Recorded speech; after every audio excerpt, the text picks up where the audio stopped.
Yan mga boss, continuation to nung sa project natin na TMX125. Yan, kung makikita nyo yung mga pyesa nandito, siguro alam nyo na ating bubuuin ngayon. Bubuo tayo ng front shock set para doon sa TMX125. Bali, yan, yung may-ari nitong, yun yung may-ari. Bumili ng bagong inner tube. Tapos, yung outer tube, bago din. Bali, ito yung luma. Yan, ito yung lumang nakakabit na sa TMX125. Hindi na namin gamitin yung outer tsaka yung inner tube niya. Pero yung spring, tinanggal na namin. Ito pa rin yung kakabit. Tapos, yung dumping rod, ayan, tinanggal din namin.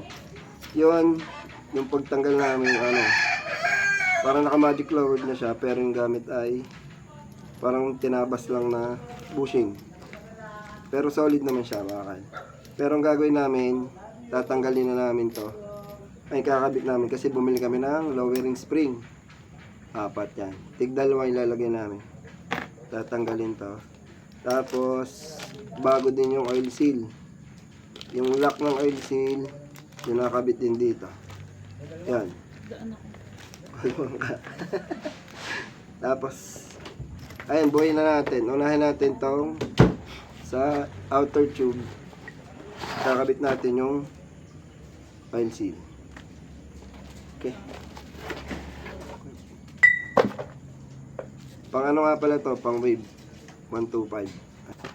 Yung langis na gagamitin, port oil siya, pero pang ordinary lang.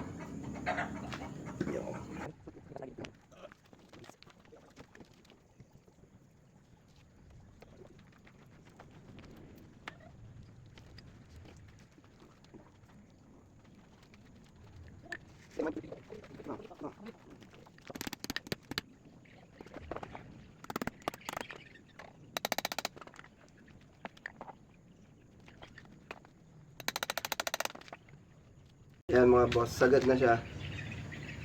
Sagad na. Lalagyan naman natin yung lock. Sakto mga boss, yung lock. Okay na mga boss, may oil seal na tsaka yung lock.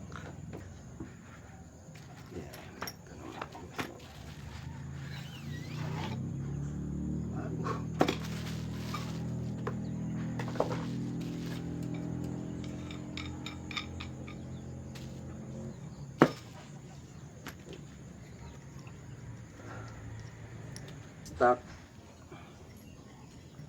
Tapos yung dalawa.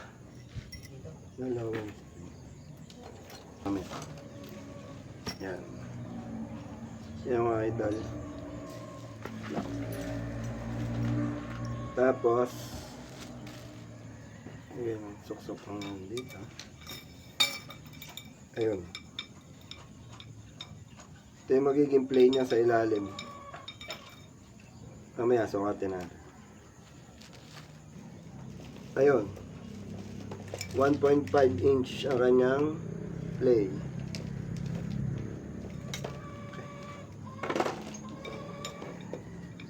Tapos ganyan.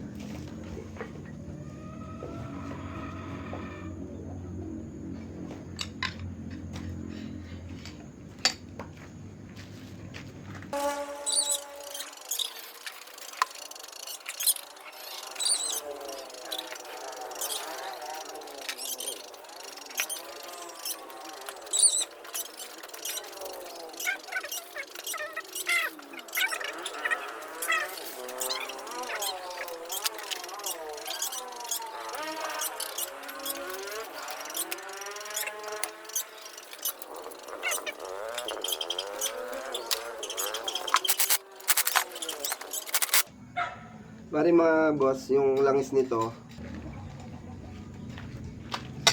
kumbaga tansyahan na yung langis nito, hindi siya yung talagang tuning. Kasi gagawin natin, bubuin lang natin to. Then saka na tayo mag-adjust kapag nakabit na. Sa ngayon, bubuin lang natin.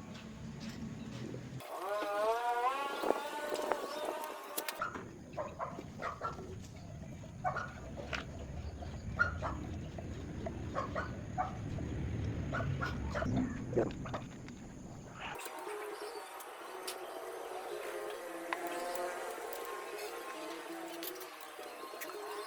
Yan, okay na mga idol, buo na. Yung isa Hindi na natin i-video kasi isa lang naman yung ano, pwede na. Bali nandito, ito yung lumang dasil nung sa lumang crankshaft. Lalagay lang muna natin saglit para masukat natin yung plane na ginawa natin. Yan, salpak muna natin. Maporma din naman eh, oh. Luwag lang, luwag. Ayan. Lagyan natin ng oil o-ring para lang natin masukat yung kanyang plane. Yan, sagad natin. Pakita natin sa video. Ang gano'n yung plane niya. Kasi ay. Yan.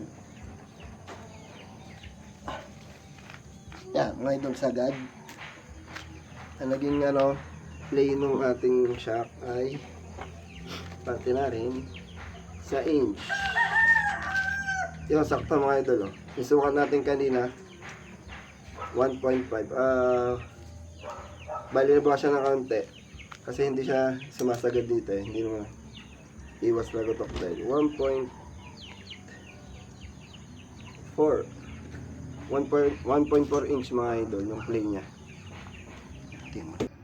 Ayun mga boss, natapos na natin.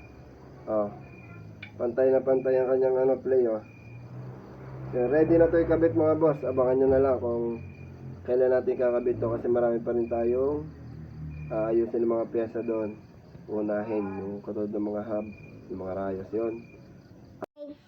Aray mo, pakak.